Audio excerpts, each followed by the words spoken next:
Haleluya, haleluya, shalom Bapak Ibu terkasih.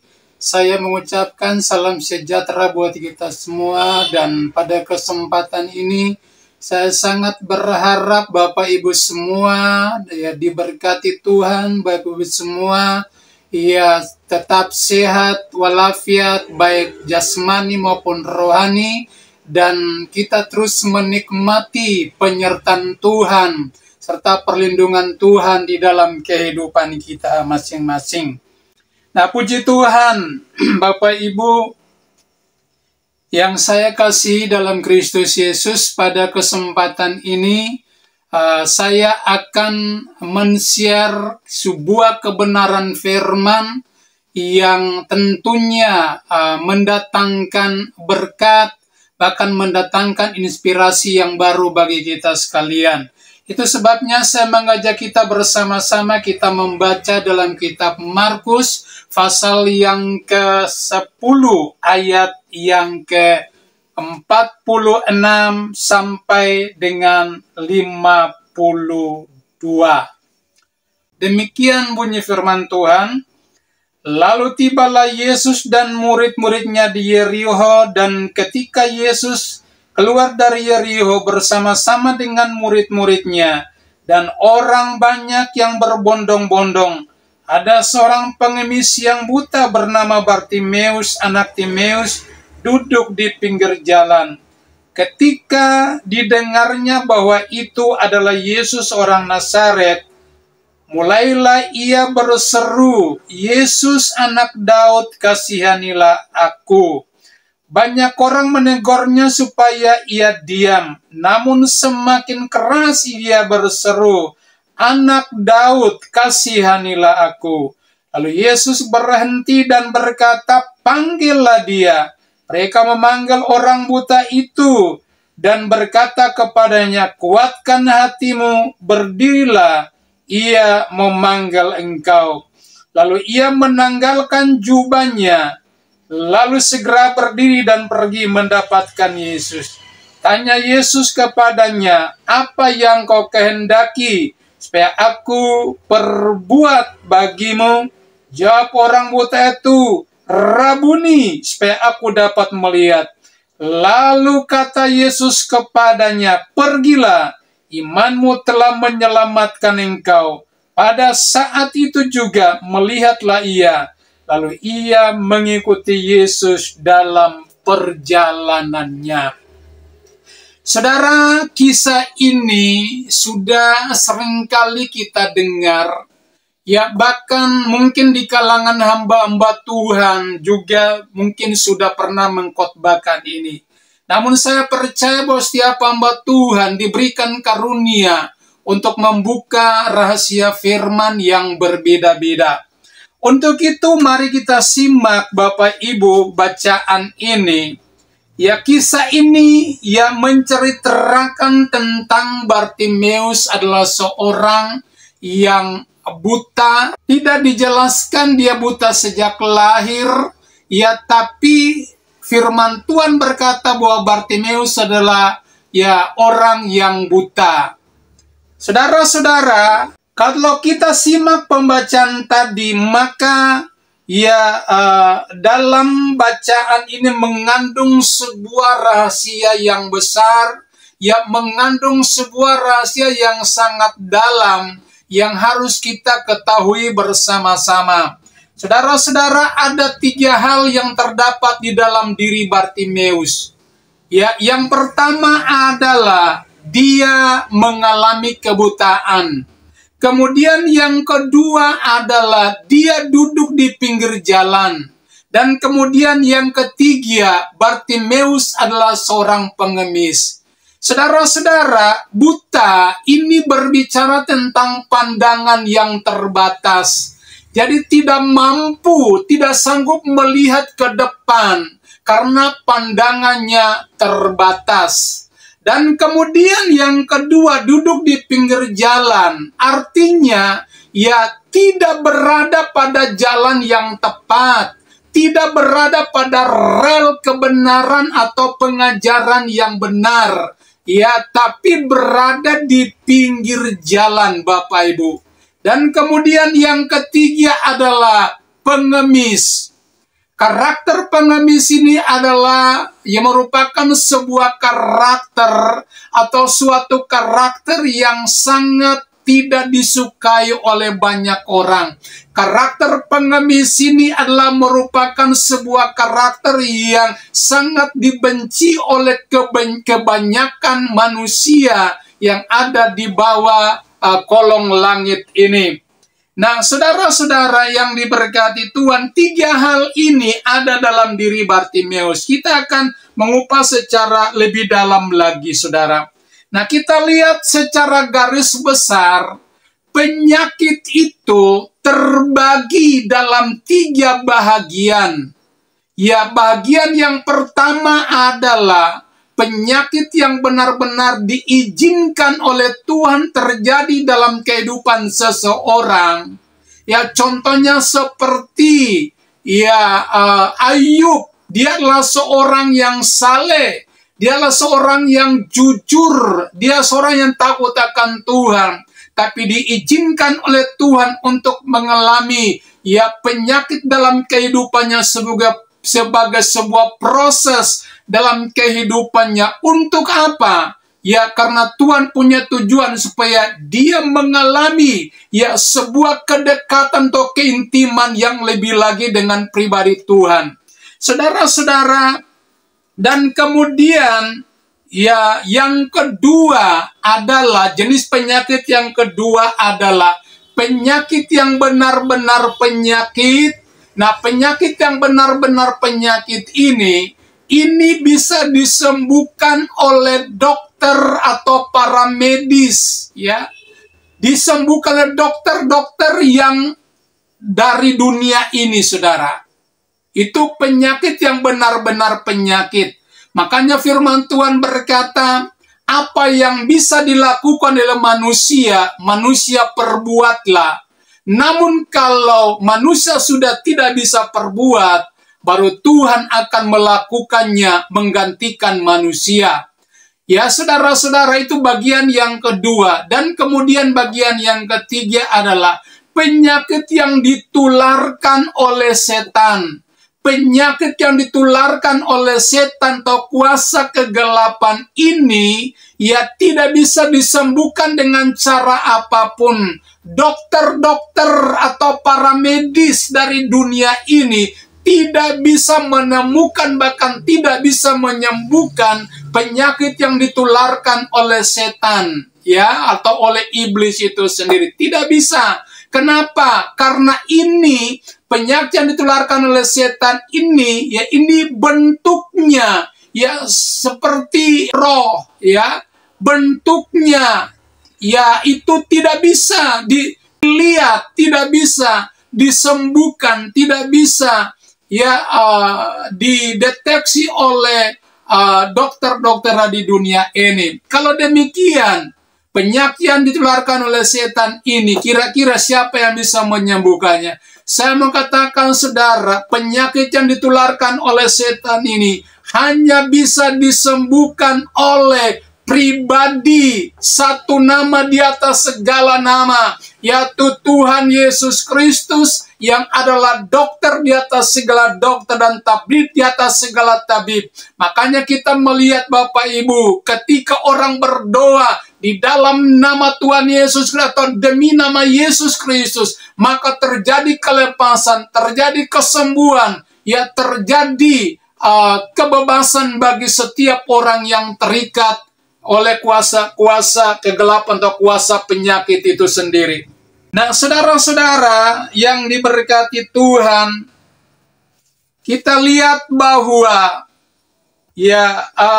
bacaan ini dalam pembacaan kita tadi ada 3 hal penting yang saya akan share kepada Bapak Ibu Saudara sekalian.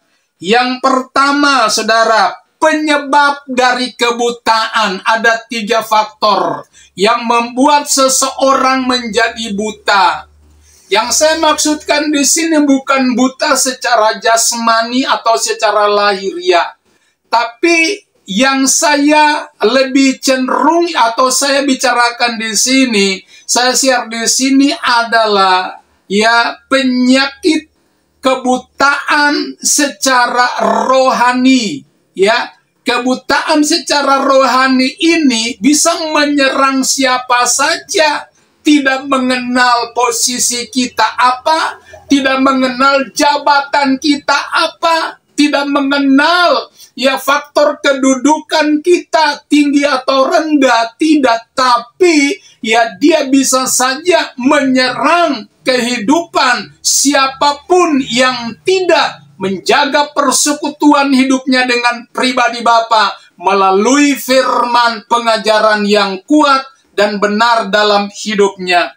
Saudara-saudara, kita lihat penyebab kebutaan yang pertama terdapat di dalam kitab Keluaran pasal yang ke-23 ayat yang ke-8. Firman Tuhan berkata, "Suap janganlah kau terima, sebab suap membuat buta mata orang-orang yang melihat dan memutarbalikan perkara orang-orang yang benar." Saudara, kita lihat di seputar kehidupan kita, ya bahkan di seluruh ya belahan dunia ini, baik di dalam kalangan gereja, ya kalangan luar gereja, baik di birokrasi pemerintahan, saudara, kita lihat bahwa roh korupsi ini, ya ini merupakan sebuah penyakit yang tidak bisa dibendung. Ya, roh korupsi ini terjadi di mana-mana Bapak Ibu. Bukan saja di bangsa kita yang kita cintai, bangsa Indonesia ini. Tapi roh korupsi itu terjadi di mana-mana karena memang firman Tuhan harus digenapi, saudara. Apalagi ya dari jalur hukum, saudara, kita lihat ya bahwa hukum bisa dibeli karena disuap dengan ya uang dan lain-lain sebagainya. Kalau uang yang berperan, ya maka ya atau kalau roh uang menguasai seseorang, maka roh uang itulah yang bisa membuat memutarbalikan perkara-perkara orang yang benar menjadi salah. Itu adalah pengaruh daripada uang. Jadi kalau bicara tentang suap, saudara, ya ini lebih cenderung atau lebih punya hubungan yang erat dengan masalah uang atau masalah duit. Saudara-saudara yang diberkati Tuhan, dan roh ini sekarang sulit untuk dibendung karena dia bekerja dengan begitu kuat. Makanya benar Bapak Ibu Saudara, ya Timotius pasal yang ke-6 itu jelas sekali ya. Ya dikata ayat yang ke-10 bahwa ya akar dari segala kejahatanlah cinta akan uang. Jadi kalau seseorang dikuasai oleh roh uang, maka dia menghalalkan segala cara untuk apa? Untuk mencari atau untuk ya untuk mendapatkan keuntungan bagi diri sendiri. Padahal saudara-saudara, saya mau katakan Tuhan sangat menentang korupsi ini. Ya di dalam gereja-gereja Tuhan pun ya terjadi korupsi di mana-mana. Terjadi Bapak Ibu Saudara. Itu sebabnya pada kesempatan ini saya mau katakan, kita para hamba-hamba Tuhan, ya terutama para gembala-gembala, kita harus berhati-hati dengan roh uang. Saudara-saudara yang diberkati Tuhan, kita lihat ya salah satu contoh dalam sebuah rumah tangga, dalam sebuah nikah pun, ya roh uang itu bekerja. Ya, kita lihat, kita baca dalam kitab Kisah Para Rasul ya pasal yang ke-5 ayat yang ke-1 sampai dengan ayat yang ke-5. Apa dikatakan firman Tuhan? Ada seorang yang lain yang bernama Ananias, ia beserta istrinya Safira menjual sebidang tanah. Dengan setahu istrinya, ia menahan sebagian dari hasil penjualan itu dan sebagian lain dibawa dan diletakkan di depan kaki rasul-rasul. Tetapi Petrus berkata, "Ananias, mengapa hatimu dikuasai oleh iblis sehingga engkau mendustai Roh Kudus dan menahan sebagian dari hasil penjualan tanah itu? Selama tanah itu tidak dijual, bukankah itu tetap kepunyaanmu? Dan setelah dijual, bukankah hasilnya itu tetap dalam kuasamu? Mengapa engkau merencanakan perbuatan itu dalam hatimu? Engkau bukan mendustai manusia, tetapi mendustai Allah." Ketika mendengar perkataan itu, rebalah Ananias dan putuslah nyawanya. Maka sangatlah ketakutan semua orang yang mendengar akan hal itu. Cerita ini sudah sangat lazim, saudara. Namun, ya kita mau lihat ada rema apa yang kita harus ambil dalam kehidupan kita. Ini bicara soal apa? Kesepakatan dalam hal yang tidak memuliakan Tuhan, bahkan kesepakatan dalam hal yang tidak benar. Ini suami istri Ananias dan Safira, mereka sepakat ya bahwa ketika mereka menjual tanah mereka, ya lalu kemudian mereka sepakat untuk mereka hanya membawa sebagian dan meletakkannya di kaki rasul-rasul, terutama kepada Rasul Petrus. Dan apa yang terjadi? Petrus yang penuh dengan Roh Kudus, Petrus yang penuh dengan pengurapan, dia tahu apa yang ada di dalam hati daripada Ananias. Ya, pada saat itu Bapak Ibu Saudaraku, ya Petrus sangat memahami, dan itu sebabnya dia berkata, "Hei Ananias, apa sebabnya kamu merencanakan hal yang jahat itu di dalam hatimu?" Saudara-saudara, kalau orang yang dipenuhi dengan Roh Allah, tidak ada yang tersembunyi. Kalau orang yang memiliki pengurapan yang hebat dan dahsyat, ya satu perkara pun tidak dapat disembunyikan. Pengalaman daripada Petrus ini hebat sekali, saudara. Tidak ada yang memberitahukan kepadanya, tapi lewat kuasa roh pengurapan yang ada dalam dirinya, dia bisa membaca apa yang terdapat dalam diri Ananias. Oleh sebab itu, saudara, setelah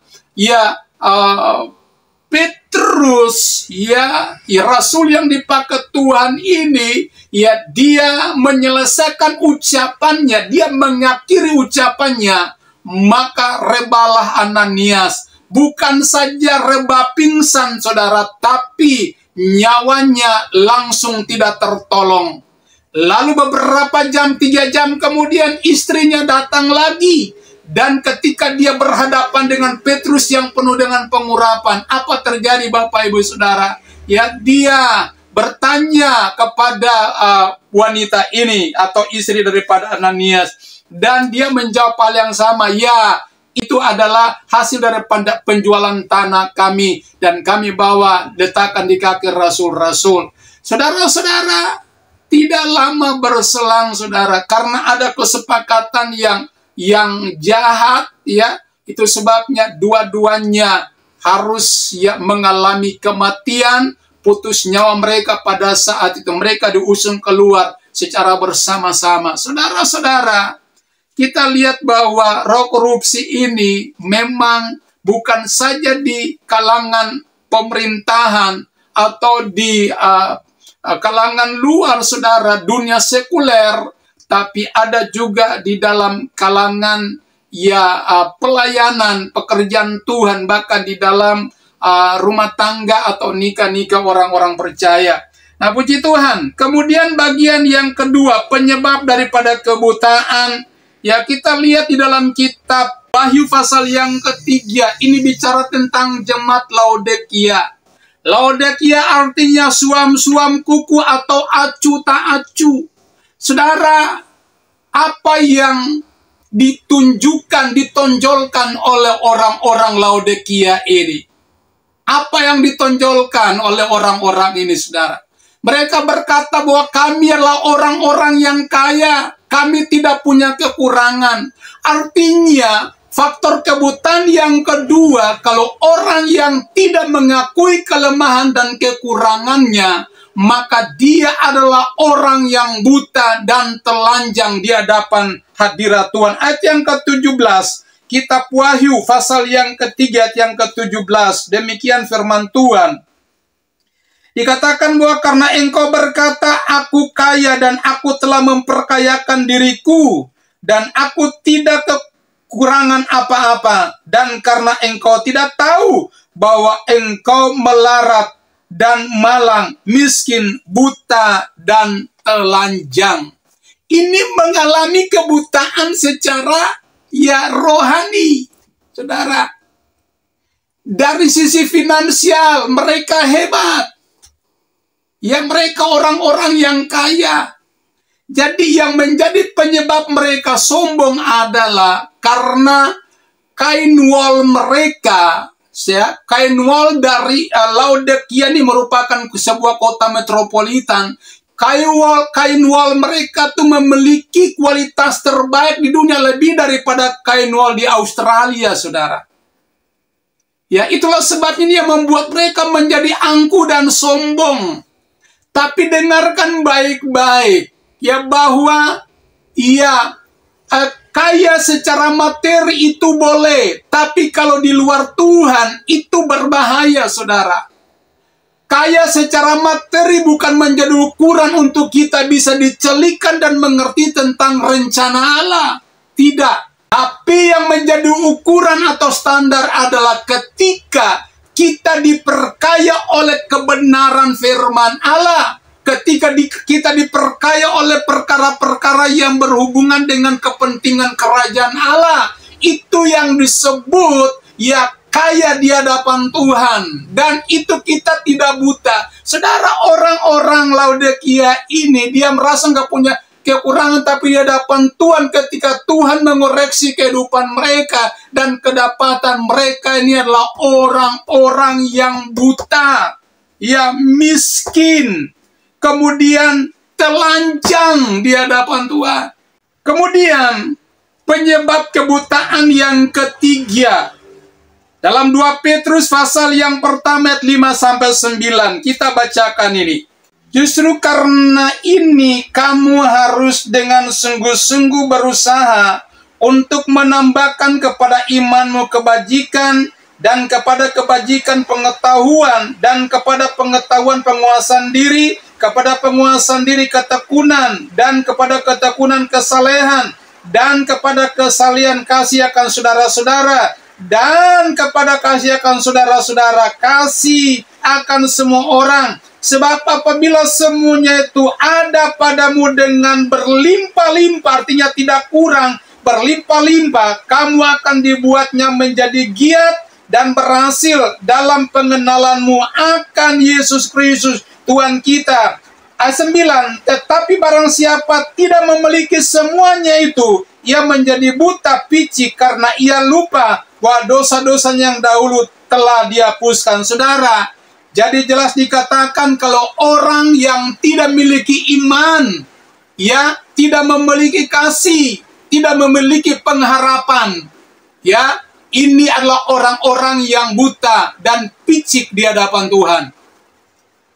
Saudara-saudara, jelas firman Tuhan ini Tadi Tuhan rindu supaya iman saudara dan saya adalah iman yang benar-benar memiliki iman yang standarnya, kualitasnya sudah melampaui rasio daripada semua manusia dalam dunia ini.